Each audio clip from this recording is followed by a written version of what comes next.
Hello, teacher friends, and welcome to episode 104 of the Beyond Measure podcast. I feel like it's been a minute. I take 1 week off, and all of a sudden it feels like a million. Well, in case you've forgotten me, my name is Christina Whitlock, and I pride myself in being your APTF. That is Anytime Piano Teacher Friend. Because, let's face it, everybody can use a piano teacher friend, am I right? All right, so if you are listening to this podcast in real time, you know it is the beginning of December. Also known as, quite possibly, the wildest time of the year for musicians and music teachers. Today, and on Mondays for the rest of the 2022 calendar year, I am going to be bringing you cute little mini episodes that focus on one very timely action you can take to make the most of this year. I'm so glad you are listening today because this is a really big one. Are you ready? Let's make it happen. My friends, January is right around the corner. Obviously. I know that you know that. But I don't think that studio teachers often recognize what a gift the month of January can be. You guys, the start of the new year is the perfect time to implement change. The new year is a fantastic excuse to implement new plans in your studio.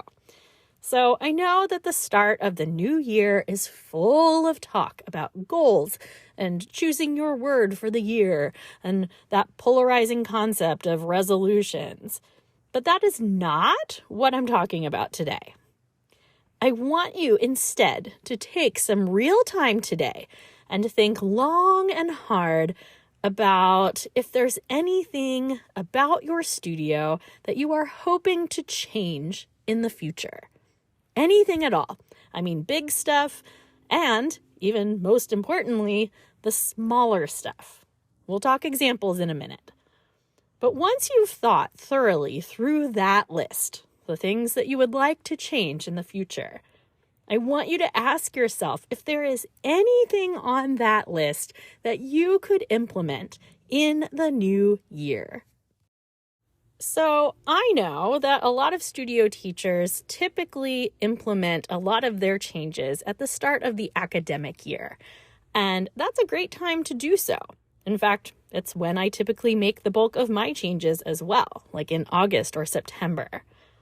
And with only a few weeks to go until the start of the new year, this is not me necessarily suggesting that you make a big jump into implementing an entirely new tuition structure with increased rates and revised makeup policies and new practice expectations and everything that goes into a total overhaul like that.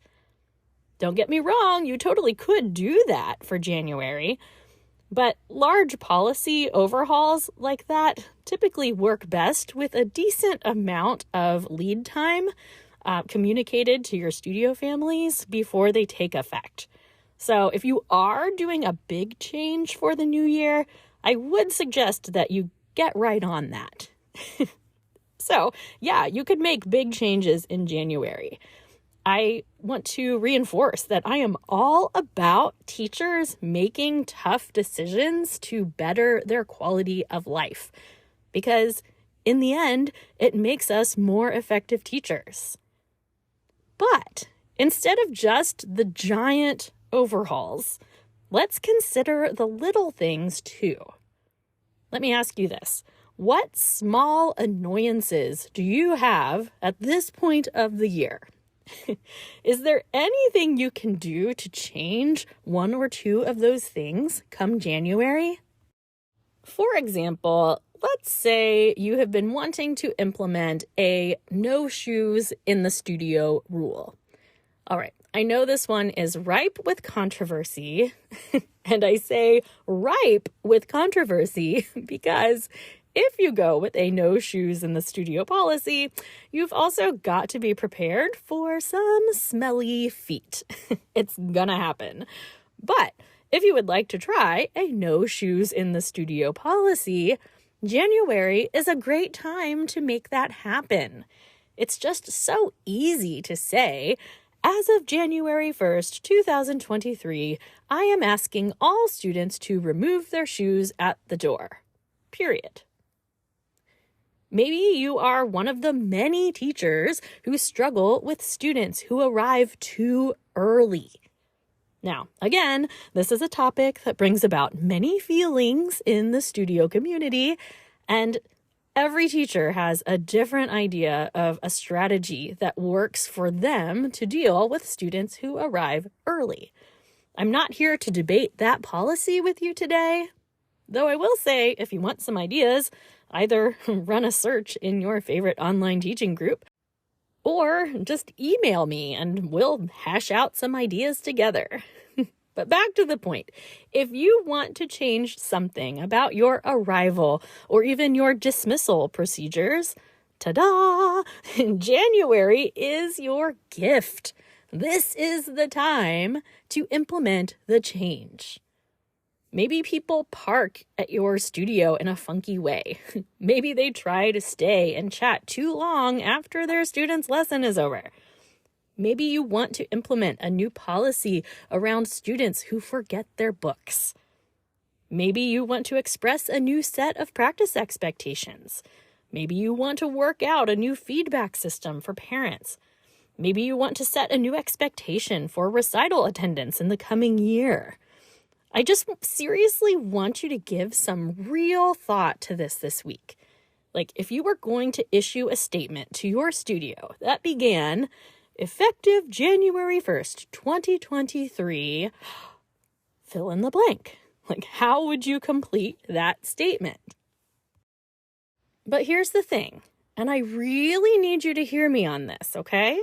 Because I am not advising you to saddle yourself with a whole bunch of new responsibilities for the coming year. This is not that. I am not telling you to commit yourself to running 3 new studio events this year and promising a monthly newsletter and a weekly video update. Please do not do that. But if you have been wanting, let's say, to try a no makeup policy, this could be the time to say, effective January 1st, 2023, I will no longer be offering makeup lessons when conflicts arise on your part. Instead, I will be offering additional group classes on X, Y, and Z dates, which will account for any time you may need to miss. Period. Or whatever. That's just one way to deal with makeup requests, but you get the idea. December happens to be a really great time to think about what is causing you studio-related headaches.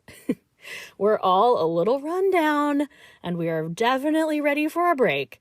So ask yourself right now if there is anything you could possibly do in the new year to help with the things that are currently dragging you down. What small changes could you make to your policies or to your protocol or procedures that are going to help your future self? And again, you totally have my permission to make all the big changes you want. I'm actually all for that. But you do need to know your student base and your financial needs and recognize the fact that anytime you make changes to your studio policy or your tuition, you might lose students over those decisions. This sounds awful, I know, but it really shouldn't be so scary because in the end, our studio families will make the choices that are right for them. And likewise, that's why we need to make the decisions that are right for us. And in that case, everyone wins. If either party involved in your studio is harboring resentment over policies or tuition, that's just a recipe for bitterness. And I mean, I don't like that, and it's not my vibe at all. So if you do have some big changes on the horizon, keep all those things in mind and know that you might still decide to hold on to them for August or September this year. But here's the thing. I want you to do me a favor and write them down now. Those changes that you want to make note of them today.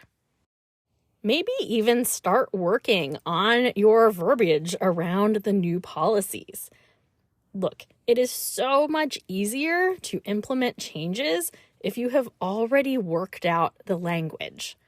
Because otherwise, you have to do all of the work, all of the writing, all of the thinking, plus that onslaught of all the emotions that these types of changes bring up, and it's just too much to deal with at once. Okay, so that's that. And by the way, if you need an accountability buddy, just send me an email. You can find me at beyondmeasurepodcast@gmail.com or DM me on social media, Beyond Measure Podcast on Facebook and Instagram. I mean, I'm easy to find. So just track me down and tell me what change you are going to make in the new year. Let's get it all worked out now so that it's ready to announce soon. I promise you, your future self will thank us for it. All right, woo, it's time for a toast. Let's grab a glass and do this together.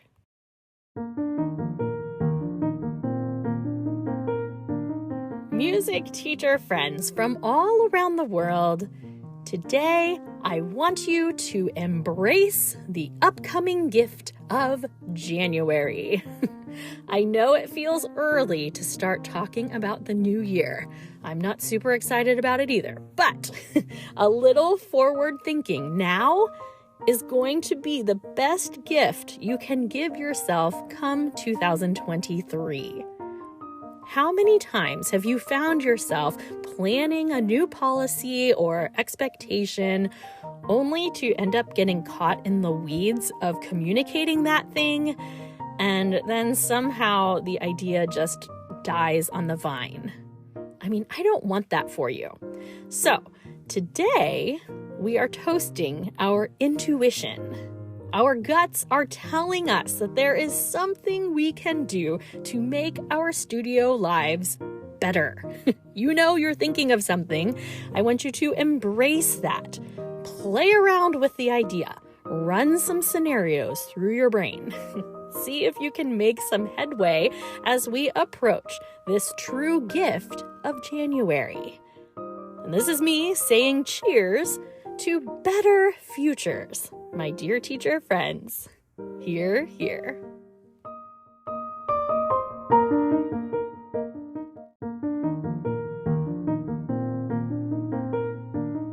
And that is episode 104, friends. Funny, I thought it was going to be shorter than it was, but I think all of this needed to be said today. On a side note, if you find yourself wanting to make an investment in your own teaching this coming year, I want you to remember that I am offering my very first online course titled Studio Foundations, which begins on January 15th of the new year. The Studio Foundations course is for anyone who wants clarification in running a studio where you, the teacher, are the method, regardless of whatever choice of books you want to use.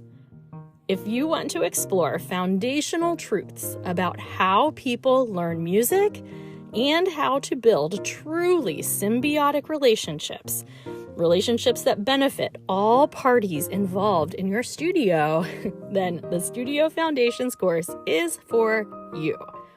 This course is being offered at the lowest price it will ever be sold, which is $89 if you register before January 3rd. I'm going to talk more about it later, but if you want to check it out, go ahead and head on over to christinawhitlock.com/foundations or check out the link in the show notes. Thanks for hanging out with me today, friends. I am so happy to be spending the holiday season in your ears, and I look forward to hearing all of those ways you are going to make your own studio lives better in the coming year. Onward and upward toward recognizing the gift of January.